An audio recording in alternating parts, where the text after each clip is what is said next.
Hey Dad, Dr. Michelle Watson Canfield here. I'm just in my office today and was doing some digging out and found this old note that I'd written after watching the King's Speech. You probably remember that movie where, the King of England struggled to get words out. He stuttered and it was significantly impairing his job as king. And so in a random series of events, he lands with this quirky clinician. They thought he was a doctor, but he wasn't. But this really quirky, cool man named Lionel Logue ended up coming alongside him and said, you've got to get your voice by getting out the trauma, getting out what you hold inside. And I found this piece of paper among some notes that I had saved that said that Lionel was speaking of his experience with shell-shocked boys who came home from war and couldn't speak.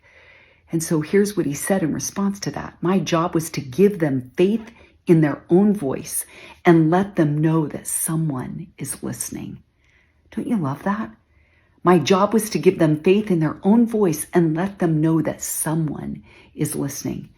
Dad, you have a similar role and a calling and really a privilege to be able to listen to your daughters and let them know that that someone listening is you. And when you do that, you build your daughter's self-esteem and self-confidence because she says, I'm worthy of being listened to by my dad.